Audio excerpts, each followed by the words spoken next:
Ahojte, vitajte pri čítaní z knihy Život očami anjela. Izba číslo 5. Pán doktor povedal, že idem preč. Tak ja idem domov k mame a ockovi. Teším sa. Mama príde po mňa tak, ako mi slúbila. Mama je úžasná, mám ju veľmi rada. Čakám ju. Mama neprišla. Čo sa stalo? Mama ma nechce? Prečo? Čo sa deje? Tety sestričky sa so mnou lúčia. Vraj idem na dlhú cestu sanitkou. Preč do inej nemocnice. Tak ja nejdem domov? Kde ma to vezú? Čo bude so mnou? Mama, kde si? Konečne sanitka zastala. Počujem cudzie hlasy. Hovoria, nech ma dajú do izby číslo 5. Čo to znamená? Nie som doma? Prečo tu nie je mama? Tak som sa na ňu veľmi tešila. Bolí ma hlava, trasím sa. Dali mi diazepam na ukľudnenie. Jej, počujem mamu, je tu, prišla. No zastavil ju lekár. Počujem, ako jej hovorí. Pani, dajte dieťa do ústavu. Mama zaskočená odpovedá. Prečo by som ju mala dávať do ústavu? Veď je to moje dieťa, to by ma v živote nenapadlo. Lekár je na to. No viete, s ňou to budete mať náročné. Mohli by ste žiť svoj život bez tejto dcéry. Mohli by ste mať druhé zdravé dieťa a venovať sa len jemu. Počujem mamu. Nie, to nepripadá do úvahy. Je to moja dcéra a budem ju mať doma. Budem robiť všetko preto, aby bola v pohode. Mama ma vzala do náručia. Kde to ideme? Počujem iný cudzí hlas. Nový pán doktor zdá sa mi byť milý. Prihovoril sa mi.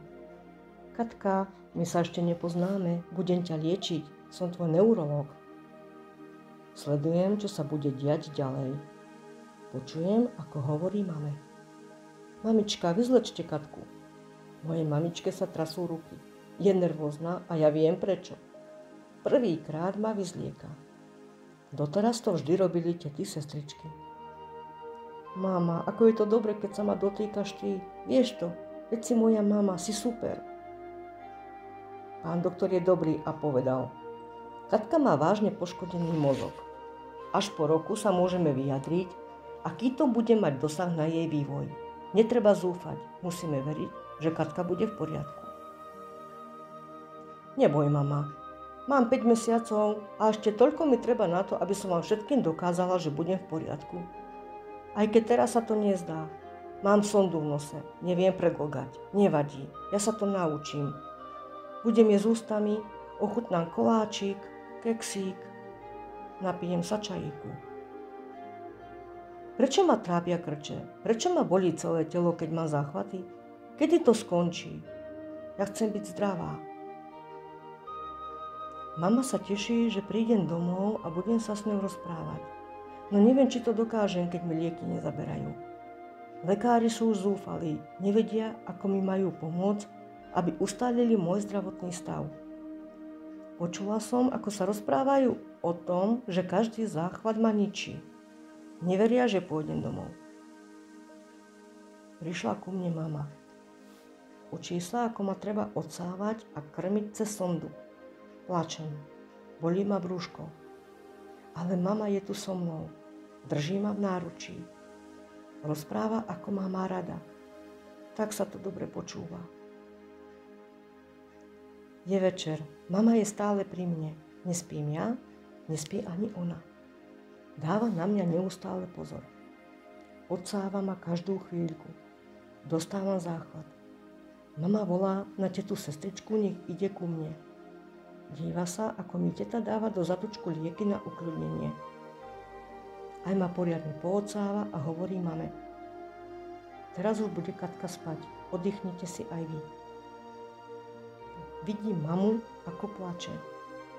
Aj keď si tvár predo mnou schováva, no ja ju vidím. Mama, keď plačeš ty, plačem aj ja. Mamička si utiera slzy, ktoré jej tečú po lícach. Berie ma na ruky. Chce ma ukľudniť. Ja stále plačem.